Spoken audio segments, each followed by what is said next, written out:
Good morning all. இன்னைக்கு love failure, friendship or relationship breaks, இந்த மாதிரி விஷயங்களை நீங்கள் கோ த்ரூ பண்ணும்போது உங்கள் லைஃப்பில் அதுலேருந்து எப்படி வெளியில் வர்றது, இன்னொன்று அந்த பிரேக்கப் டைமில் அந்த டேஸில் நீங்கள் ட்ராவல் பண்ணிகிட்டு இருக்கும்போது என்னென்ன மாதிரியான அனுபவங்களும் பல அனுபவங்களும் பல ஃபீலிங்ஸும் உங்களுக்குள்ளே நிகழ்ந்திருக்கும். இந்த விஷயங்கள்லேருந்து எப்படி வெளியில் வர்றது அப்படின்னு பார்த்தா, முதல்ல வந்துட்டு நீங்கள் உங்களுக்கு பிடிச்சமான விஷயங்களை இந்த விஷயத்துக்கு பதிலாக ரீப்ளேஸ் பண்ணணும். அந்த டைமில் வந்துட்டு நீங்கள் ஒரு நல்ல புக் படிக்கிறதோ, இல்லை எக்ஸசைஸ் பண்ணுறதோ, இல்லை உங்கள் ஸ்டடீஸில் ஃபோக்கஸ் பண்ணுறதோ, இதெல்லாம் வந்து நீங்கள் உங்களுக்கு பிடிச்சமான விஷயத்தில் உங்கள் டைமை வந்து ஸ்பெண்ட் பண்ணணும், அதில் ஃபோக்கஸ் பண்ணணும். இது சொல்கிறதுக்கு ரொம்ப ஈஸியாக இருக்கலாம். ஏன்னா அந்த டைமில் உங்களால் உங்கள் ஸ்டடீஸை போய் படிக்க முடியாது. உங்கள் செல்ஃபை வந்து டெவலப் பண்ணிக்கணுன்ற அந்த ஃபீல் இருந்தாலும், அந்த விஷயம் வந்து உங்களை பாதிக்கும் போது, அந்த நபர் வந்து உங்களை இம்பேக்ட் பண்ணியிருக்கும் போது ஆட்டோமேட்டிக்காக உங்களுக்கு இந்த கரியரில் ஃபோக்கஸ் போகாமல் எல்லாமே டம்ப் ஆகும். இது ஒரு வகையான எமோஷ்னல் இம்பேலன்ஸ் அப்படின்னு வந்து சொல்லலாம்.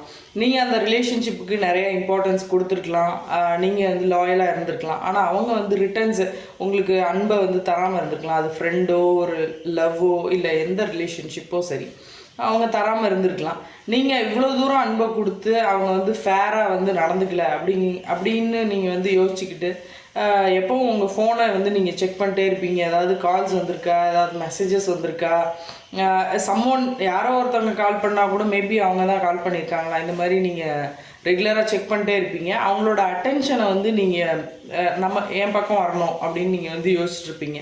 இது எல்லாமே டோட்டலி டைம் வேஸ்ட் தான். எந்த ஒரு ரிலேஷன்ஷிப்பும் அவங்களுக்கு தானாக ஒரு அன்புன்றது வந்து அதுவாக வந்து உங்களுக்கு கிடைச்சாதான் உண்டே தவிர, நீங்கள் போய் அவங்கள கட்டாயப்படுத்துகிறனாலையோ, உங்கள் செல்ஃபை வந்து நீங்கள் லாங்காக எக்ஸ்ப்ளனேஷன் கொடுக்குறனாலையோ, இல்லை வந்து நான் உனக்கு லாயலாக இருந்தேன், எனக்கு ஃபேராக நீ வந்து ஏன் இப்படி இல்லை அப்படின்னு கேட்குறதுனாலையோ எதுவுமே மாற போகிறதில்ல. அன்புன்றது அதுவாக தானாக வர விஷயம்.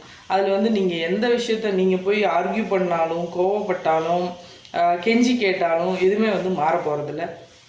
சமீபத்தில் ஒரு லவ் ஃபெயிலியர், அதோட எமோஷ்னல் இம்பேலன்ஸ் வந்து எந்த அளவில் இருந்துச்சுன்னா, ஒரு பொண்ணுக்கும் ஒரு பையனுக்கும் லவ் ஃபெயிலியர் ஆகுது.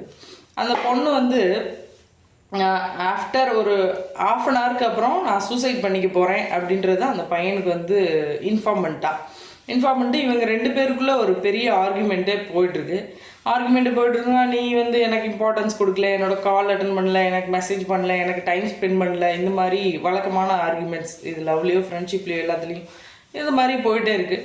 கரெக்டாக 1/2 ஹவரில் கழித்து அந்த பொண்ணு வந்து சூசைட் பண்ணிக்கிட்டா. ஒரு இன்வெஸ்டிகேஷனுக்காக நாங்கள் அந்த ஃபோனை வந்து வாங்கும்போது அவள் ஒரு 20 மினிட்ஸில் வந்துட்டு அந்த பையனை ஒரு 50 தடவை பிளாக். அதாவது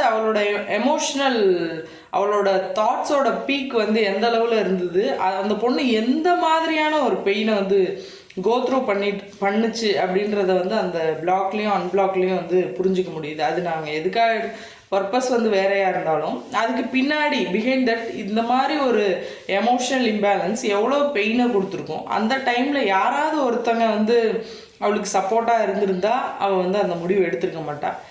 அதுக்கப்புறம் இதில் என்ன ட்ராஜடினா, 20 மினிட்ஸ்க்கு அப்புறம் அந்த லவ் பண்ணுற பையன், நான் இனிமேல் அவங்ககிட்ட பேசுகிறேன், சாரி, நான் வந்து உனக்கு கால் பண்ணுறேன், எல்லாமே மெசேஜ் அனுப்புகிறான், கால் பண்ணுறான், எல்லாமே பண்ணுறான். ஆனால் அந்த பொண்ணு வந்து உயிரோடு இல்லை. இது எவ்வளோ பெரிய இந்த விஷயத்த வந்து நம்ம ஒரு நார்மலாக பார்க்காம எவ்வளோ பெரிய எமோஷ்னல் இம்பேலன்ஸ் வந்து இதுக்குள்ளே ட்ராவல் ஆகிருக்கு அப்படின்னு சொல்லலாம். அது மென்னோ கேலோ உமனோ அது யாரும் அப்படி கன்சிடர் பண்ண முடியாது. அது யாருக்கு வேணுனாலும், ஃப்ரெண்ட்ஷிப்லேயோ எந்த விஷயத்தில் வேணுனாலும் இந்த மாதிரி ஃபீல் வந்து வரலாம். ஈஸியாக சொல்லலாம், நீங்கள் வந்து அதுலேருந்து வெளில வந்துட்டு நீங்கள் வேறு வேலையை பாருங்கள், நீங்கள் அவங்கள்ட்ட போய் கெஞ்சாதீங்க அப்படின்ட்டு. ஆனாலும் கடைசியாக ஒரு தடவை கால் பண்ணி எதுக்காக நீ இப்படி பண்ண அப்படின்னாவது நான் கேட்டுக்கிறேன் அப்படின்ற மாதிரி தான் அவங்க தாட் போகும். உங்களுக்கு அவங்கள்ட்ட பேசணும்னு இருந்ததுன்னா நீங்கள் வந்து என்னன்றதை கிளாரிஃபை பண்ணுங்கள். ஃபஸ்ட்டு என்ன விஷயம், இந்த ரிலேஷன்ஷிப் இப்படி இருக்குது, எனக்கு இப்படி ஃபீல் ஆகுது, இந்த மாதிரி நீ என்னை அவாய்ட் பண்ணும்போது எனக்கு கஷ்டமாக இருக்குது, இல்லை இந்த மாதிரி நான் ஃபீல் பண்ணுறேன், எனக்கு டைம் ஸ்பெண்ட் பண்ண முடியல, ஏன், இதுக்கான காரணம் என்ன அப்படின்றத நீங்கள் வந்து முதல்ல கிளாரிஃபை பண்ணிக்கோங்க. அவங்க சைட்லேருந்து என்ன ரிப்ளை வருதுன்றது தெரிஞ்சுக்கிட்டு அதுக்கு தகுந்த மாதிரி, அவங்களுக்கு இன்ட்ரெஸ்ட் இல்லை, அவங்களுக்கு டைம் இல்லை, உங்களோட ரிலேஷன்ஷிப் அவங்களுக்கு நீடு இல்லைன்னா அதுலேருந்து மூவ் ஆன் ஆகிறது தான் கரெக்டு. உடனே வந்து உங்களோட ஈகோ வந்து டச் பண்ணணும்னா இன்னைக்கு இப்போ சொல்லி அடுத்த செகண்ட் வந்து அவர் சொன்ன அடுத்த செகண்ட் நீ யார் எனக்கு உனக்கு சம்மந்தம் இல்லை அப்படின்னு சொல்லணுன்ற உங்கள் ஈகோ வந்து உங்களை புஷ் பண்ணும். அப்படி சொல்ல முடியாது. எந்த ஒரு விஷயத்துக்கும் ஹீலிங் டைம்னு ஒன்று வேணும். அதனால் டைம் ஆகும். Time will heal every thing அப்படிங்கிற மாதிரி ஒரு நல்ல ஃப்ரெண்டோ ஒரு நல்ல பர்சனோ உங்கள் லைஃப்பில் வந்து வரலாம்.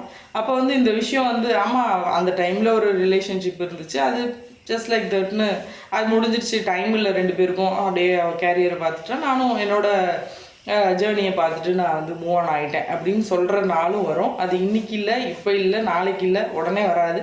அது 1 வருஷம் ஆகலாம், இல்லை 6 மாதம் ஆகலாம், 3 மாதம் ஆகலாம். அது உங்களோட எமோஷ்னல் பேலன்ஸை பொறுத்தும் நீங்கள் எப்படி அதுலேருந்து வெளில வரீங்க, அதுக்கு என்ன நீங்கள் வெளில வர்றதுக்கு என்ன எஃபர்ட்ஸ் போடுறீங்க அப்படிங்கிறத பொறுத்து இருக்குது.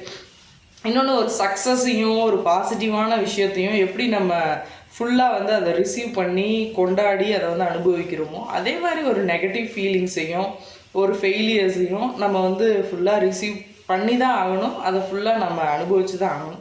அதை வந்து யாருமே வந்து உங்களை சேவ் பண்ண முடியாது. அதை ஃபுல்லாக நீங்கள் அனுபவிச்சுட்டு அதுலேருந்து நீங்களாக வந்து கண்டிப்பாக வெளில வருவீங்க. வெளில வர முடியாத எந்த விஷயமும் இல்லை. இது ஒரு ஜென்ரலாக பேசணும்னு நினச்சேன், அதனால் பேசினேன்.